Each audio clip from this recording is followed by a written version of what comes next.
Hello, everyone. Hi, everyone. I'm Ina. I'm Alyssa. And we are so excited you guys can join us tonight to learn all about what is slowing down metabolism.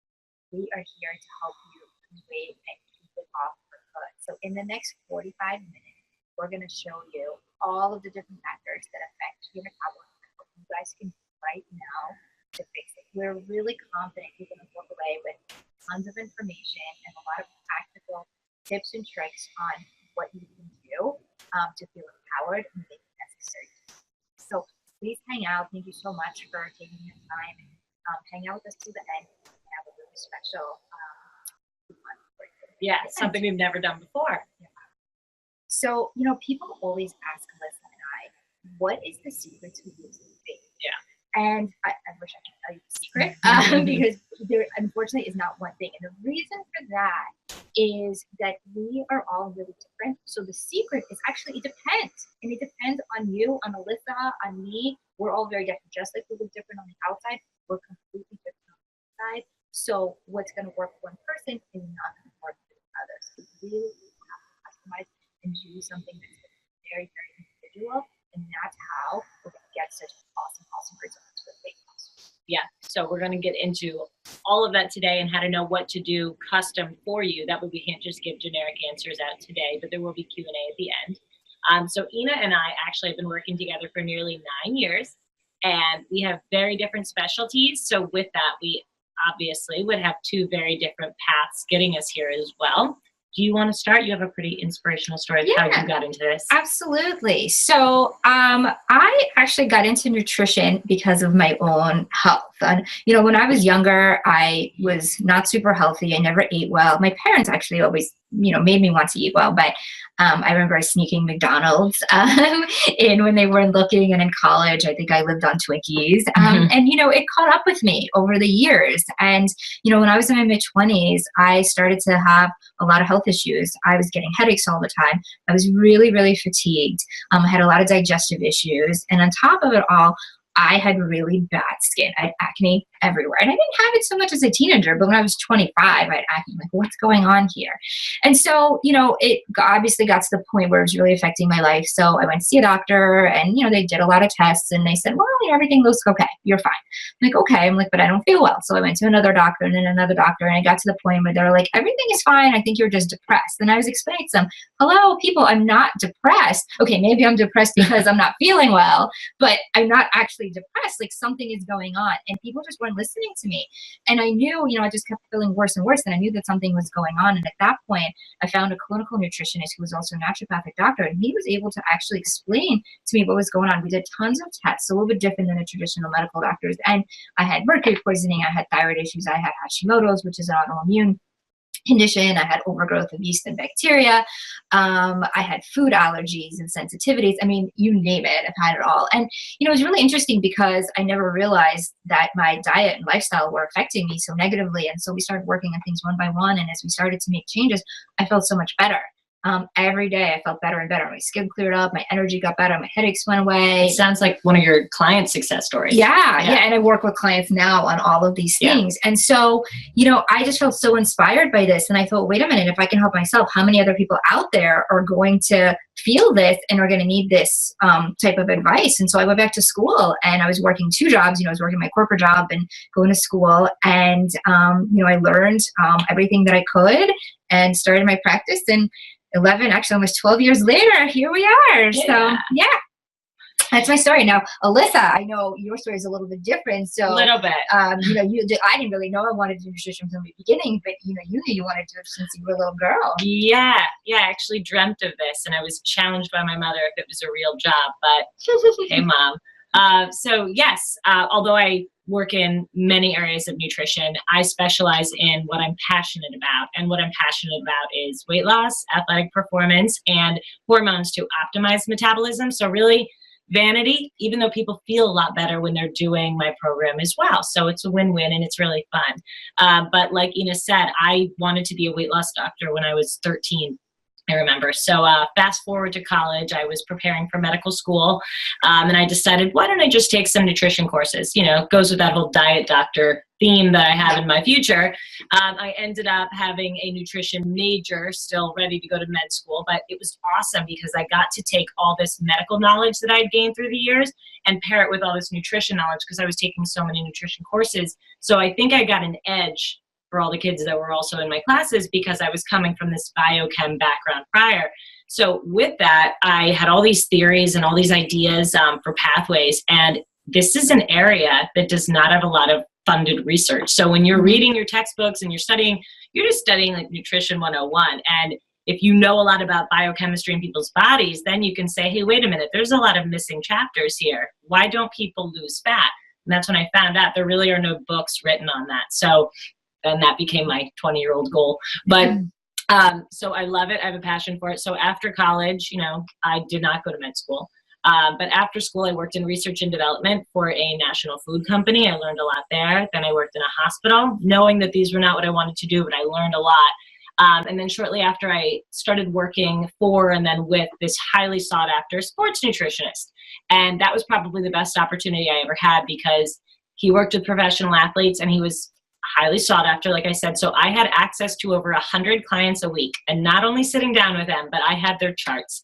And at that young age, I had nothing to do at night but bring those charts home and study them. Field day for you. I had nothing else going on. So I nerded out. So I took these home and I found too in practice, like, why do these two people lose weight when they eat this and that one doesn't? And why do these people take that supplement and they get these effects and these don't? So I really came up with a lot of my own theories. I was able to test them out on all of these people before I even branched out on my own. And when I started, you know, I realized I was really on to something, started writing down, and I still have all these crazy notebooks. So this is a true passion of mine. It's a real science and it's not easy. So if you're having trouble losing weight, you cannot be alone because we have a 6-month wait list to get in. It's highly complicated. So we do questions and answers, and with the answers someone gives me, that's how I know what question to ask next. And that's actually what we applied when we put our heads together. So Ina and I took our two specialties because they're so different. We wanted to make it available because we do both have wait lists that exceed 6 months. So rather than someone waiting over 6 months just to get in and meet with us and get started, we wanted to be able to have someone get that gratification so that they don't put it off. So they could sign on, you know, fill out a questionnaire, questions we would ask them, and then they're going to get something similar to what we would give in practice. Right, exactly. Yeah, and that's kind of how my custom cleanse was born, you know, because we wanted to put our heads together, like Alyssa was saying, with my specialty in autoimmune and thyroid and digestion and her specialty in fat loss and sports nutrition. You know, we came up with a questionnaire so people then answer the questions and then we're able to make that very custom plan for each person. We do build every plan that comes through. Yeah. So that's a little bit of our story. So we just wanted to share that with you so you guys know where we're coming from. And we'll get into the fun stuff now. What's slowing down your metabolism? Now, in order to show you guys how this works and what's really slowing it down, I think that we first need to understand the difference between fat loss and weight loss. A lot of people think it's the same thing, but it's actually a little bit different. So Alyssa, can you explain that, please? Sure. So a lot of people, when you ask them what's your goal, and you may even get this, although you don't specialize in, people don't come to you for fat loss. They always have a goal weight. Yes. And that's great. They're usually thinking about, you know, the last time they were a certain weight. But the thing is, there's a big difference between weight loss and fat loss. So weight loss is great. And if you do it right, you'll have both. You'll lose fat and the scale goes down. So weight loss, the scale goes down.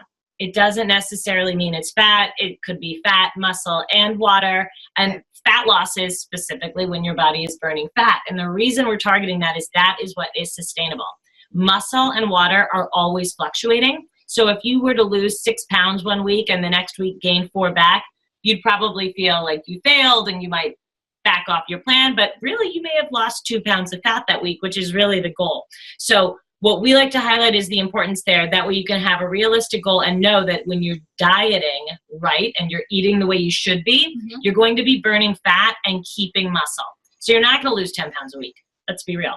You're going to lose 2, sometimes more than that in the beginning, but 8 pounds of fat per week, per month is really, really great. It's really great. It makes such a, I mean, you see that difference. Yeah, that's a size a month. It's a big deal. And when you're doing it right, you shouldn't feel starving and you shouldn't feel deprived. So before you know it, 3 months go by and you're down 25 pounds. So not bad. Which is amazing. Yeah. Absolutely. Absolutely. So to get you down to that goal, let's get into the factors of what's slowing things down so that we know what to fix to get you to that goal. Yeah, why you guys are here. Right. Exactly. So the first thing that we want to talk about that really sabotages many people is not timing foods properly. So Alyssa, can you talk a little bit about that? Yes. So timing of foods. That means, when are you eating breakfast? When are you snacking? When are you eating at night?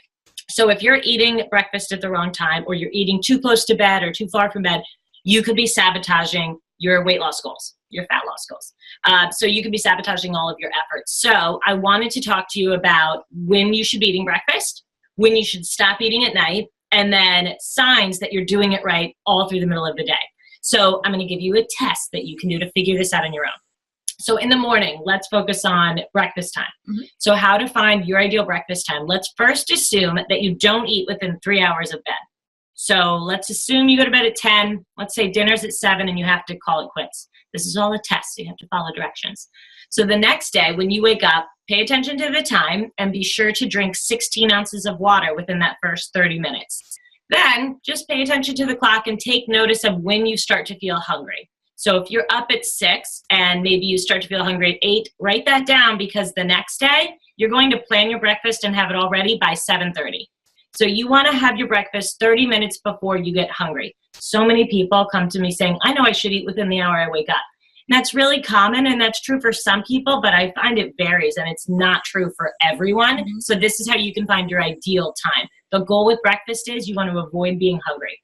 Hungry people make bad decisions. Definitely. And if you think you're putting off calories for the day by putting off breakfast, you're not. It's going to come bite you in the butt at a really inconvenient time in the day.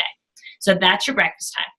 And night eating, which is huge. So some of the clients I work with, they burn fat like crazy when they have a 5-hour gap between eating and bed. So let's just say again, maybe bedtime's 10. And then these people have they have dinner at 5 p.m. So that is an excellent place to start because then you can test, do you get hungry when you're in bed? Do you wake up in the middle of the night if that's abnormal for you? And in the morning, do you wake up craving cake, cookies, things you're usually not craving? So those are 3 tell signs that your blood sugar suffered and you do not do well having a large gap between dinner and bed. So that's good news for night snack people because that means you're not doing anything wrong. You actually have to eat at night. It's better for your blood sugar hormones, which are going to play a big role in your metabolism. So if you did experience those symptoms when you had a big gap between eating and bed, the best thing to do is plan 2 hours before bed. You want to have a lean protein, and the best results come when people do a nutrition shake. Now, this is not a meal replacement like there's so many on the market. We have Essential Base. That's our protein powder. We like it because we taste tested so many and came up with our favorite. But it's vegan.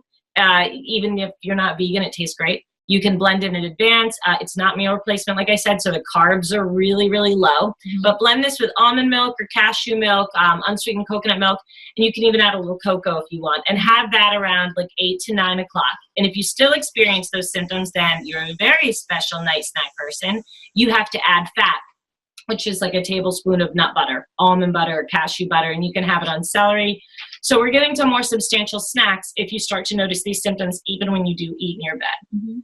So that's key. And then the middle of the day, you want to have snacks between meals because you want to be able to eat healthy. And like I said before, hungry people make bad decisions. So how you know you got it right is at 3 hours after a snack or a meal, if you're starting to feel hungry, you nailed it. So that was the perfect snack for you. So if you have an apple and you're starving an hour later, wrong snack. If you have avocado toast and that holds you for 5 hours, wrong snack. Too long then. 3 hours, Right. No, that's great. It's timing. Yeah, that's great. Thank you for explaining that. Timing makes a lot of sense. And that actually brings us to our next factor that could slow down metabolism, and that is going to be improper food combining. So I know that's another biggie. Can you talk about that, please? That's what I talk about. Everyone. I'm just talking in the beginning, by the way. Penny is going to talk about more later. So food combining. So you've probably, heard that protein is good for some people and carbs are good for some people, or maybe you haven't. Maybe you've just heard of Atkins and you've heard of plant-based diets. So juice cleansing and Atkins are just polar opposites, right? One is all carb and very low calorie, and the other just says, throw calories out the window and it's absolutely no carbs. So this is important because some people do very, very well on carbohydrates and others do very poorly on carbohydrates. An apple has the same amount of calories as a cup of peas and 2.5 ounces of chicken. But that amount of energy is going to be used so differently in me versus you if we lived on apples or lived just on chicken for a day. Yeah. So it's really key to know what should you be avoiding if you should be eating less of something. So another test. We don't like to omit an entire food group, but if you have done juice cleansing before and you felt fantastic on it. So first, there could be 2 reasons. One, you're a carb person and you do very well on carbs. We'll get back to that. Second, you have very poor digestion, and the less stress on your digestive system just makes you feel so much better. Maybe you're bloated and gassy and you have actual pain every time you eat. You would naturally feel better, right? By just taking that burden off digestion, for sure. So once you rule that out, though, if that's not you, then you actually do well on carbohydrates. So something like brown rice and quinoa and sweet potatoes and fruit, those are great for you. And my tip for you would be to avoid having more than 25% of fat as your total calories for the day, because I find that carb types don't do well going over 25% fat. Mm-hmm.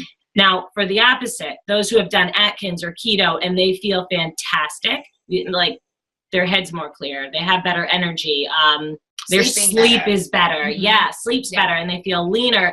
Then you are the person who does well on a low carb diet. That doesn't mean you can't have any. My recommendation to start would just be to have it around a workout, and that would be after a workout, not before. Mm-hmm. So that's where your foods could be wrong, just on an emphasis. Now, here's the biggie and my big secret.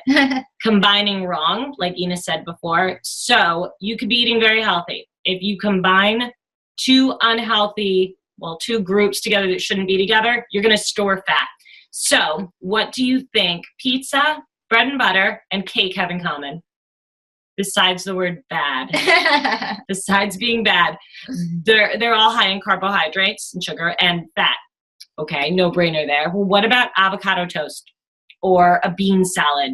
So avocado toast, that's carbs and fat. And a bean salad, that's carbs and fat. So believe it or not, those are 2 things that I actually do not promote in practice or with the cleanse. What you're doing there is you're giving your body gasoline. If you're a car, you're putting gas in an electric car. And the goal really is to need to go to the gas station every few hours. That way your body runs on fumes a little bit and has to go to the stored body fat, which is inconvenient. So really you want to avoid pairing even healthy carbohydrates and fat. Yeah, no, that's really, really good point. Thank you for that. And I have to tell you, there's so many people that come in and say, I eat avocado toast. I'm doing so well. I'm so healthy. But I'm not losing any weight. Why not? So, yeah, that happens all the time. So it's a really great point. Thank you. So next, let's talk about the third factor that slows down metabolism. It's actually one of my favorites, and that's toxins. Favorite. Yes. So toxins are stored in our fat cells. A lot of people don't realize that. And that's the reason why it slows down your metabolism. So our bodies are really smart. So think of it this way. We're exposed to toxins every day. Now, of course, if we live a cleaner lifestyle, let's say we're eating organic and we're trying to use products that are on our body and our household products that are clean, that's great. But we're still exposed to things because there's thousands of chemicals that are introduced into our environment every single day that unfortunately get approved. There's stuff in the air, there's stuff in the water. So even if we try, we can't live completely in a bubble. Yeah. So we're going to be exposed to toxins. So because our body is really smart, it's saying, all right, well, toxins are coming in. Let me take these toxins. Let me put them away somewhere where it's not so important. Guess what's not so important? Your fat cells. So the toxins get stored there because, it's far away from your blood. It doesn't really hurt you so much. So it's in there. Now, what's going to happen when you start doing a new diet and you start to do a new exercise routine, right? You want to lose fat, so the body needs to let go of those fat cells. So what is the body going to do? Is it going to say, hey, we have all of these toxins in these fat cells. I don't want to let go of them because where am I going to put them? If we let go of these fat cells, they're going to go into your bloodstream. Guess what? That's going to make you sick. When you become toxic, you're going to feel sluggish, you're going to feel foggy, you're going to have headaches. Your body knows that, right? So it's just trying to protect you. So it's going to hold on to those fat cells for dear life. So the more toxins that you have in your body, obviously the more you're going to hold on to fat. So that's why detoxification is so, so important to help a sluggish liver. And then, things that you can also do in addition to detoxification is you want to try to see how we can put in less toxins. So like we mentioned before, eating organic if possible, especially meat and dairy, because unfortunately the animals are fed antibiotics and hormones and who knows what else. And, it's in the meat, it's in the milk that they produce. So you can't wash it off like you can with some fruits and vegetables. You also really want to look at all your skincare products and your cleaning products. There are so many different chemicals out there, but you know what, guys? There's so many wonderful products out there. You can go onto the Environmental Working Group's website, and they have a really nice database where you can enter your skincare household products, and they rate it on a scale from 1 to 10, 1 being low and safe, and 10 being high and toxic. Well, just to bring this up, Yeah. so if someone is using all, let's just say, generic sale items, although like who doesn't look for a deal, you could actually be slowing down your metabolism just by letting these things coming in. You're thinking, oh, it's just a lotion, it's not a big deal, but it adds up. Of course it does. Absolutely. Yeah. And because you absorb all of that through your skin. You don't think about it that way at the store. Yeah, that's true. It's true. And so here's another one, and I'm not sure if you guys know this because this was actually something that I just learned myself a couple of years ago. When you go to the coffee shop and you get your steaming hot coffee or tea, and then they put that plastic lid on it? Yeah. Okay. So you know how the beverage is really, really hot. So what happens? The steam, right, the heat from the beverage is going to go up and hit the plastic lid. Mm-hmm. And that really thin plastic, that's the worst kind of plastic. So that plastic, you check the number on it? Of course. I did not know that. That's my job. This is a problem. So then literally it's going to melt that plastic. It's the steam from that is going to drip back down right into your beverage. And then what are you doing? You're drinking that plastic, which is really high in PCBs, which is a pretty nasty toxin. So easy thing you can do. You don't have to give up your coffee. Just don't use the lid. Or you can bring one of these things and, stainless steel or glass. Styrofoam I don't really like, but one of the stainless steel ones is the best, and then have them fill it up. So really, really easy fix. But that's a really big thing. And if you think about it, most people drink 1 or 2 hot beverages a day. So that really adds up. And then another thing is if you use anything on your lawn, and actually maybe even if you don't, but a lot of times your neighbor may be using Roundup, or we have services for grass that people use. So the active ingredient in that is glyphosate, which is super duper toxic. So obviously we can't control what our neighbors do, so I always recommend to my patients, take your shoes off when you walk in the door, because you could be stepping on someone else's lawn, or maybe your lawn that's using these chemicals. And then especially if you have carpet in the house, you go your shoes with carpet, your kid may be laying on the carpet doing their homework, and now they're exposed to it and it absorbs through their skin. Yeah. So easy things you guys could do to change. Yeah, and liver is so big in fat loss, and I'm sure most of you have heard of a liver cleanse before, but there's big differences in liver cleanses. Mm-hmm. So GNC online, Dr. So-and-so's liver cleanse. The key is, though, you need to pair the right herbs and the right ingredients to get the right cleanse effect. So with that, it's like we all know better. We wouldn't wear snow boots with a tank top and, ski goggles all in the same day. That's silly. Right. But to Ina and I, pairing certain supplements together is just as ridiculous, because we know that's not enough milk thistle to do anything. Right. And, where's the antioxidants to balance, because they just really push the cytochrome pathway. So now they're going to have a toxic overload. So seek professional advice when you're doing a liver cleanse. So how you need a liver cleanse, because some people will really benefit from it and they'll burn fat, others won't. Mm-hmm. So if you take Advil, prescription medication, if you take antibiotics, or maybe in the past you had a lot of antibiotics, mm-hmm. artificial sweeteners, alcohol, so that means Splenda, diet soda, preservatives, dyes, non-organic foods, like Ina was saying, you don't use all organic products. The truth is, none of us live in a bubble. Right. Everyone can benefit. The question is, to what extent? So if you're not burning fat well, if you have dull headaches, if you wake up in the middle of the night, these are all signs that you actually really need a liver cleanse. Right. If you have the dad belly, and by that I mean that hard belly, it's not so much all fat, it's just a hard, happy belly, mm-hmm. that is liver. You need a liver cleanse, as I say to people I know. Yeah. Discolored eyes, too. When your eyes are not bright white, you need a liver cleanse. If you take antihistamines seasonally and you rely on Advil, whether you do exercise or the headaches, that's it. Itchy palms, cholesterol levels are dictated by the thyroid. And of course, excessive and strange and new body odor. That's a sign. Think of a hangover when someone smells. And then high liver enzymes in your blood work. So the reason that this is also important, besides what Ina said about the fat cells being so toxic, is your liver plays a big role in what your body does with energy, meaning calories. So when you eat food, your liver plays a large role in saying, all right, are we going to use this energy right now, which is ideal. That means you're not storing. Are we going to put it away, but within arm's reach, which means blood sugar? Or are we going to save it for a rainy day, which is store fat? And then what's worse is when your body needs energy, a few hours later and you haven't eaten. I know hungry people think, oh, I'm hungry. I'm burning fat right now. No, you might not be, especially if you have the headaches and you're waking up in the middle of the night and you have all these symptoms of slow liver. So then your liver signals the body to go elsewhere. And it doesn't actually go to stored body fat as the energy source. So that, again, is why liver is so important. And with blood sugar, that feeds into hormones because your blood sugar controls hormones. So what I like to point out to clients, of course, hormones play a big role in fat loss. Think of puberty, pregnancy, and menopause. Those are 3 hormonal shifts in a woman's life specifically where she anticipates weight gain. So if you throw off your hormones at another time in your life, not necessarily one of those 3, you're going to have the same weight issues. Right. What hormones have you noticed have the biggest effect on fat loss? So the biggest ones are going to be the sex hormones, so estrogen, progesterone, testosterone, and thyroid hormones.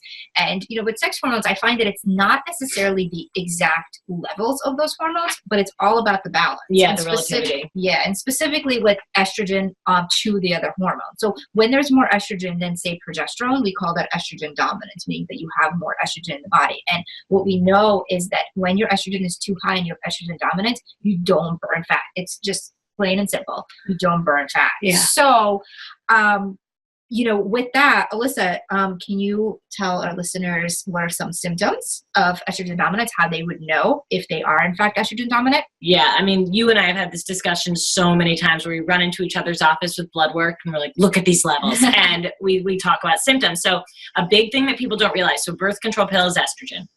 And women, and so many women when they're constipated, they don't think it's a big deal. If you don't go to the bathroom every day and you're taking birth control pill, you're recycling the estrogen because the estrogen is supposed to leave through your feces. It gets recycled in the colon. That's not good because levels are building and building and building up. So one sign, obviously, of higher estrogen is not losing weight. And if you're on the pill and you're constipated, you can bet your bottom dollar that's playing a role. Yeah, double whammy. Yeah, clear skin. Although it's a blessing, like I wish I had absolutely perfect skin, but from a weight loss perspective, I don't because I know that really high estrogen, like during pregnancy, is how you get it. Yeah. That having headaches around your period is huge. Not sweating much. So if you're the girl in spin class who works your butt off and you get a workout, but you don't really sweat, that's a sign of high estrogen as well. Bloating, extremely high water retention, and also noticing that your period is shorter, like your cycles. If cycles are about 3 weeks, I notice that those women tend to have high estrogen as well. Yeah. Absolutely. Yeah. And also, like Alyssa said, some of the ways we can get estrogen. So birth control pill is definitely one of the big factors, but then also food sources. So we had talked about meat and dairy for toxins. Same kind of thing for estrogens because those animals are injected with hormones and then it's in the meat and in the dairy products. Yeah. And then the xenoestrogens are basically estrogens that come from environmental sources. So a lot of the plastics are really high in xenoestrogens, and parabens is another compound that's found in skincare products. And you guys probably have seen a lot of products now say paraben free, which is fantastic, but unfortunately a lot of them still have it. So please do look at your products because if you're using them on a daily basis, it's going to absolutely contribute to having estrogen dominance. Yeah. So let's then talk about our next factor that slows down metabolism, and that is our stress hormone cortisol. So you guys probably have heard about cortisol before. When you have high cortisol, I wanted to just give you guys some signs so that you know if you have that. So if you have inconsistent sleep, especially if you have a hard time falling asleep, but you also wake up in the middle of the night, especially between 2 and 4 a.m., once a night, or maybe even more than once a night. If you feel tired all the time, if you also feel very stressed and you have a lot of anxiety, and sometimes people also describe this as sort of that like tired and wired feeling, that's also a sign that something is going on with cortisol. So cortisol is your stress response, and it's what we call the fight or flight. So that's when your body goes into fight or flight mode, where it's trying to either fight off or run away from some type of an emergency. But really, back in the day in the caveman times, we had these types of emergencies. Now our life is different. There's no emergencies in such a way, but for us, it's more, okay, we have a deadline at work, or there's a family issue, and our body goes into that state where it's really not a life and death types of emergency.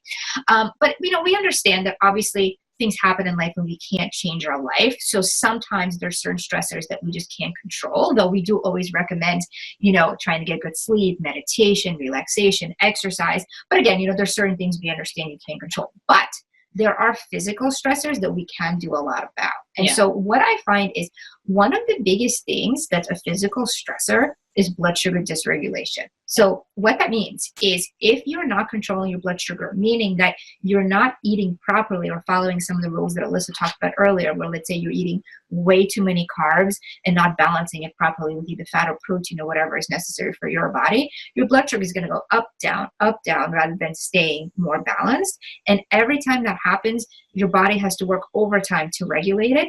And that's a huge stressor. It makes cortisol go up. And if that happens, when cortisol is high, literally everything stops, including fat burning. Yeah. So everything in your body works backwards. Think of it that way. Yes. Yeah, absolutely. So do you have anything else to add about cortisol?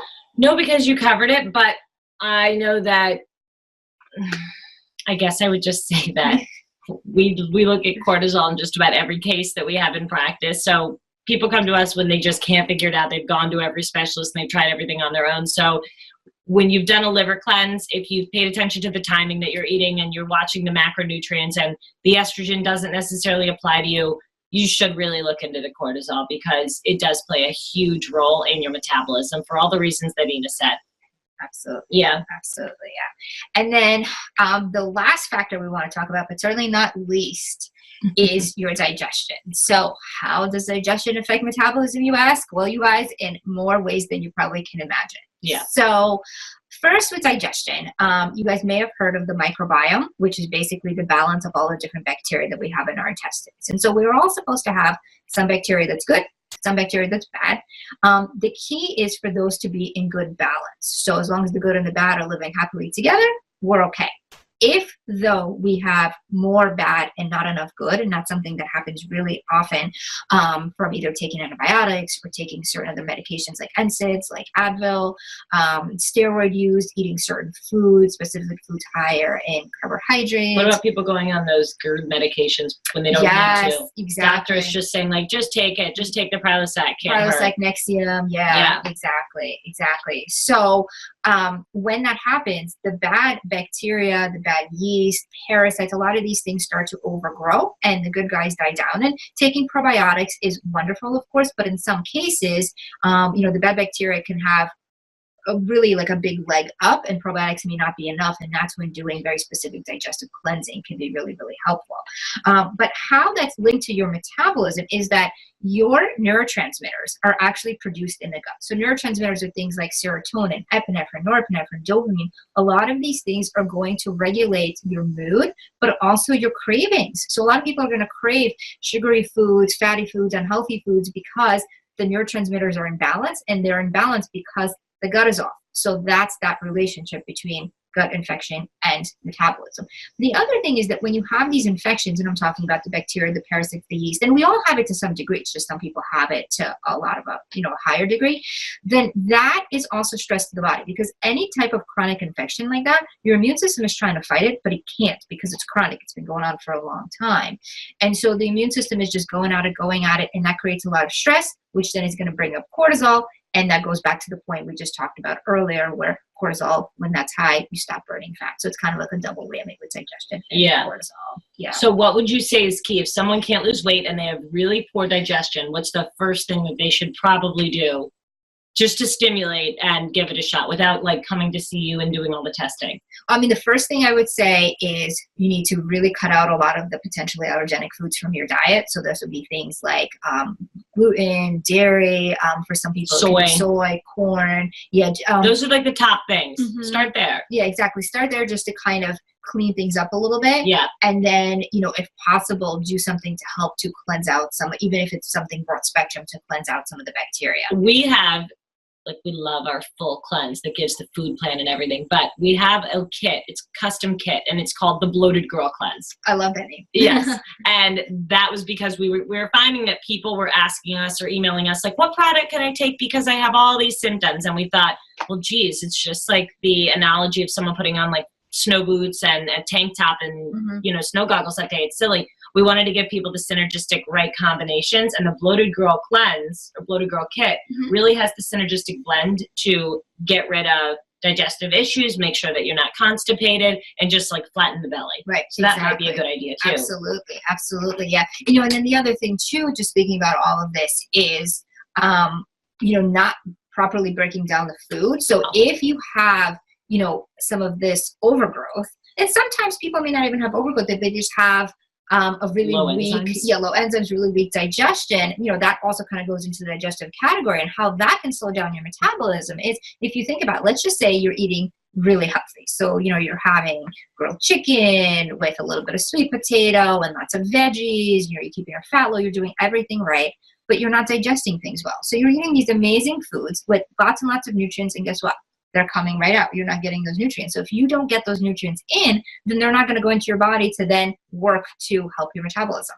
Yeah. So, yeah. Luckily, things like Doritos, they're already pre-broken down, so you absorb every calorie from something like that. Yeah. But the healthy things are what you don't break down. If you have terrible digestion, you just send off all these stress alarms. Exactly. Ugh. Exactly. Yeah. And so this all, you guys, comes from an unbalanced microbiome. And so how do we know that the microbiome is off? Well, if you've taken antibiotics even once, that can lead to a deficiency in some of the good guys. If you've taken birth control pill, if you have digestive issues like gas and bloating, and by the way, that's not normal. A lot of people say, oh, but having a little gas is normal. Doesn't everyone? I have one bowel movement a week. Normal. No, yeah, not okay. It may be normal for you, but that's not okay. You need to be eliminating once a day or more. Or more. Better, but at least once a day. Yes. Yeah. And so if you have constipation or diarrhea, also if you feel full after meals, a lot of people say, when I eat, I feel like food just kind of like sits on my stomach. And like uncomfortable.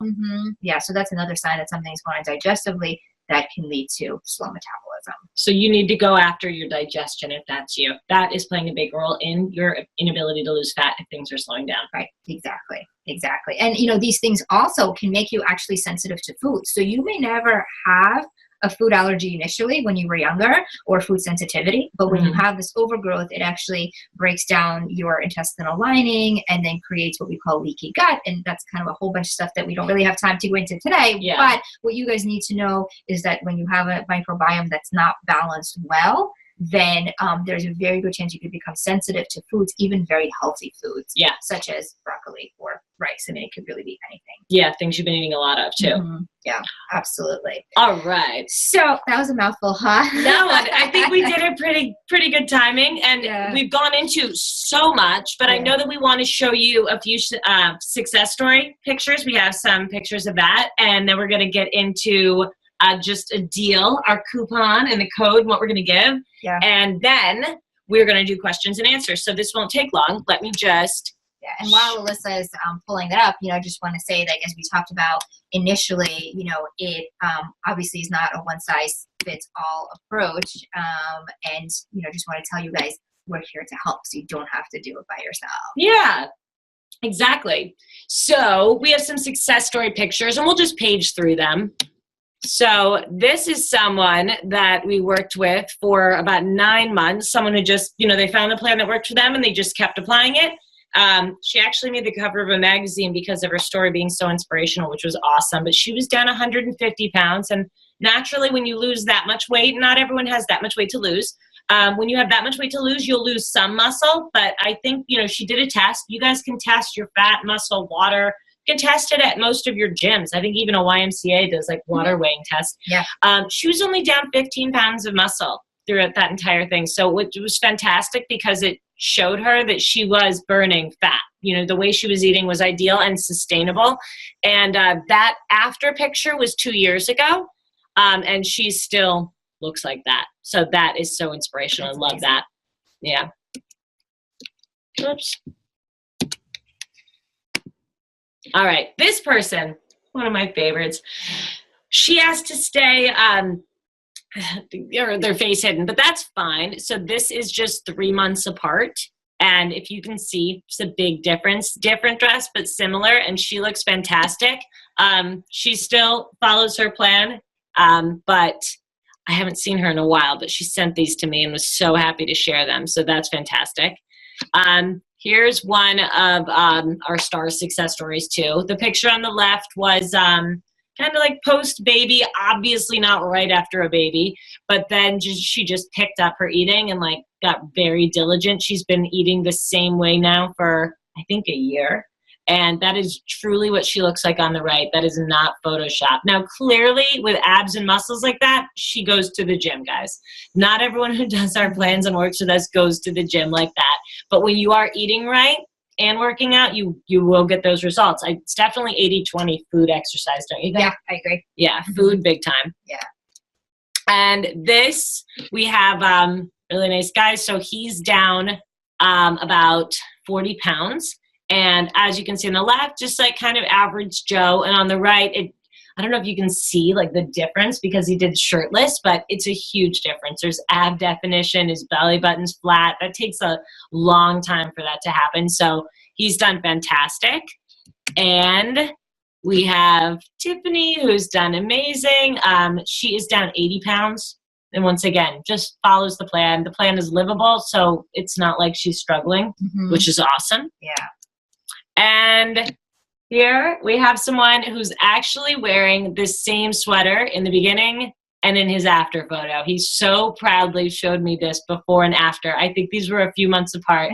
Obviously, he's in the film industry, so that was him on set, and that was him going to work proudly in his shirt that was now super loose on him. So he's done a lot of weight too. Once again, he knows the plan that works for him, and he just sticks with it. There's no reason to stop.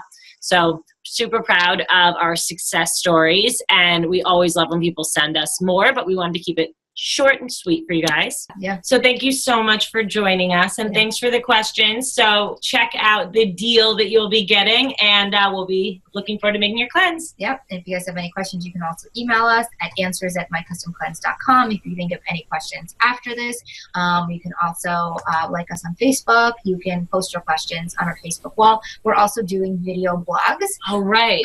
If you have questions, go sign up. Make sure you're signed up at our blogs at the bottom of mycustomcleanse.com, because weekly you'll see us on a video. Yeah, and we're doing 2 minutes. 2 3-minute videos, really short, but it's questions people post on our Facebook, and then also just questions that we get a lot in practice that we figured if these, everyone's going to want to know these answers if so many people are asking. So we'll be talking about them. Yeah.